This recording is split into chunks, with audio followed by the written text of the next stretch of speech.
Hello the students, welcome back to organized knowledge channel. और आज की जो वीडियो है उसमें डिस्कस करेंगे वर्कशीट नंबर 15 फॉर क्लास 8 विषय हिंदी है।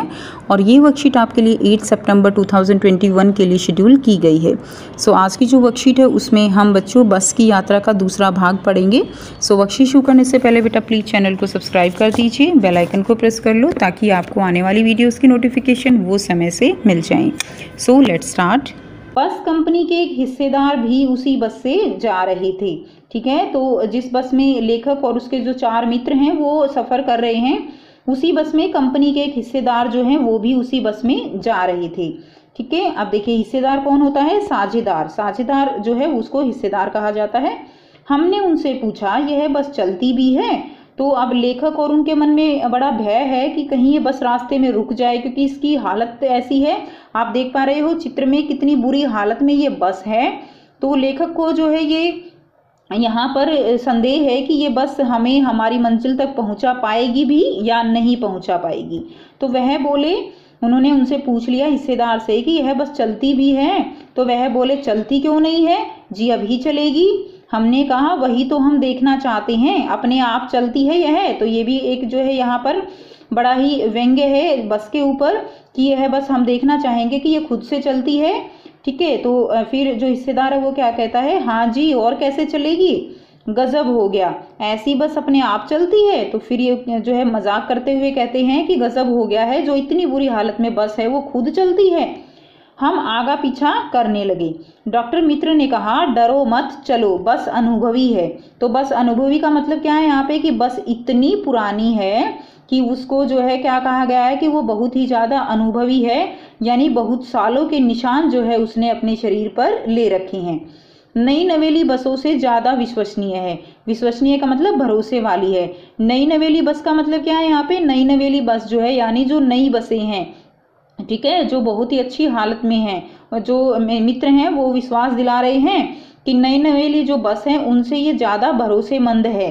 हमें बेटों की तरह प्यार से गोद में लेकर चलेगी।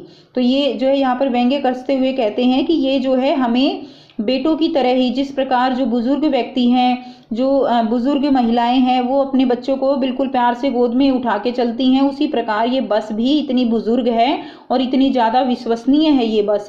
आप इस पे इतना भरोसा कर सकते हो कि जिस प्रकार जो माँ है वो एक बच्चे को अपने गोद में उठाकर लेकर चलती है, बेटों की तरह ही ये हमें लेकर जाएगी। हम बैठ गए। जो छोड़ने आए थे वे इस तरह देख रहे थे जैसे अंतिम विदाई दे रही हूँ। तो यानी जो लोग हमें बस तक छोड़ने आए थे वो हमें इस तरह से देख रहे हों कि जैसे हम उनसे आखिरी बार विदा ले रहे हैं, क्योंकि उन्होंने भी बस की हालत देखी कि किस तरह की बस में जा रहे हैं। तो उनके मन में भी ये चिंता थी कि पता नहीं क्या होगा। उनकी आंखें कह रही थी आना जाना तो लगा ही रहता है, यानी आंखों आंखों में जो महसूस किया जा रहा है संदेश वो ये है कि आना जाना तो लगा ही रहता है, जो आएगा सो जाएगा भी। आया है सो जाएगा, राजा हो, रंक हो या फकीर हो। रंक क्या है? चाहे कोई गरीब है चाहे कोई अमीर है, तो जो भी आया है इस संसार में उसको जाना ही है। ऐसा कुछ संदेश जो है वहां पर आंखों ही आंखों में दिया जा रहा है।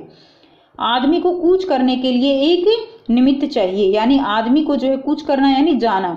आदमी को जाने के लिए क्या चाहिए? एक जो है कारण चाहिए, ऐसा जो है बोला गया है। अब देखिए बच्चों, आपको यहाँ पर क्वेश्चन आंसर करने हैं।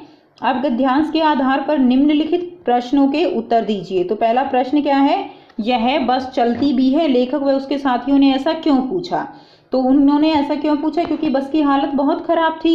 तो यहाँ पर इसका आंसर दिया गया है, आप यहाँ से इसका आंसर लिखेंगे। बस की हालत बहुत ही खस्ता थी। लेखक के अनुसार उस बस के अंदर बैठना अपने प्राणों का बलिदान देने जैसा था। यानी बस जो है उसकी हालत बहुत ज़्यादा खराब थी, बहुत पुरानी बस थी, इसलिए यहाँ पर कहा गया है कि लेखक जो है कि उस बस के अंदर बैठना अपने प्राणों का बलिदान देने जैसा था। बस बहुत ज़्यादा पुरानी थी, जिसके अस्थि पंजर जो है वो हिले हुए थे, इसलिए लेखक व उसके साथियों ने ऐसा पूछा।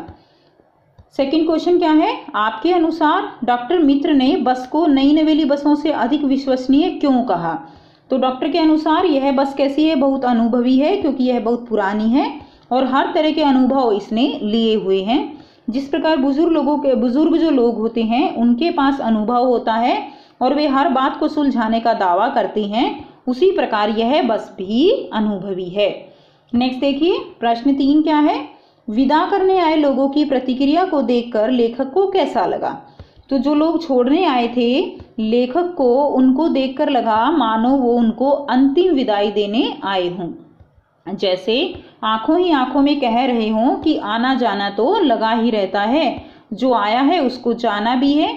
बस की ऐसी हालत के कारण लेखक को ऐसा महसूस हो रहा था। नेक्स्ट देखिए, नंबर 4 क्या है? दिए गए शब्दों से वाक्य बनाने हैं। तो पहला क्या है? विश्वसनीय। तो विश्वसनीय, यह बस दूसरी नई नवेली बसों से ज़्यादा विश्वसनीय है। तो ये वाक्य आप और भी वाक्य बना सकते हो। नेक्स्ट देखिए, अंतिम। अंतिम का वाक्य हमने क्या बनाया? ऐसा लगा मानो छोड़ने के लिए आए हुए लोग हमें अंतिम विदाई देने आए हों। अभी हमने ऊपर पढ़ा था ना अंतिम, तो ऐसा लगा मानो छोड़ने के लिए आए हुए लोग हमें अंतिम विदाई देने आए हों। नेक्स्ट देखिए, नेक्स्ट गतिविधि क्या है? क्या आपने कभी ऐसी खटारा, बस, रिक्शा, ऑटो या साइकिल की यात्रा की है? अपने अनुभव को साझा कीजिए और इस कार्य में अपने बड़ों की सहायता भी ले सकते हैं। तो बच्चों, आपने कभी अगर खटारा किसी बस में, रिक्शा, ऑटो, इस तरह टूटी फूटी बस, खटारा बस का मतलब क्या है यहाँ पे? टूटी फूटी बस जो है उसमें अगर यात्रा की है, ऑटो में की है ऐसे, या साइकिल की यात्रा की है, तो आपको अपने अनुभव यहाँ पर लिखने हैं। तो उदाहरण के लिए मैंने यहाँ पर कुछ लाइनें लिखी हैं। आप अपने अनुभव से, अपनी जो है अपने पेरेंट्स से पूछ के, और यहाँ पर अपने अनुभव आपको साझा करने हैं। देखिए, मैंने खटारा ऑटो में यात्रा की है और उस यात्रा को मैं कभी नहीं भूल सकती। उस दिन मैं जितनी देर ऑटो में रही, मैं भगवान का नाम लेती रही कि किसी तरह घर पहुंच जाऊं। वो ऑटो चलते हुए हिल रहा था और उसके अस्थि पंजर हिले हुए थे। उसकी छत भी बहुत हिल रही थी। ऐसा लग रहा था मानो कि अभी ऊपर गिरेगी, और मेरे लिए ये यात्रा बहुत डरावनी थी। तो ये जो है यहाँ पर कुछ लिखा गया है, तो आप इसी तरह से अपने शब्दों में अपने अनुभव को साझा कर सकते हैं। तो यहाँ पर बेटा कोविड के संदर्भ में उचित व्यवहार संबंधी संदेश दिया गया है। नियमित रूप से अपने हाथों को साबुन और पानी से हमें धोना चाहिए। तो ये थी बच्चों आपकी आज की वर्कशीट नंबर 6। और आई होप बेटा आपको वर्कशीट क्लियर है। वीडियो अच्छी लगी तो लाइक शेयर जरूर कीजिए, चैनल को सब्सक्राइब कीजिए। And thanks for watching. Have a nice day.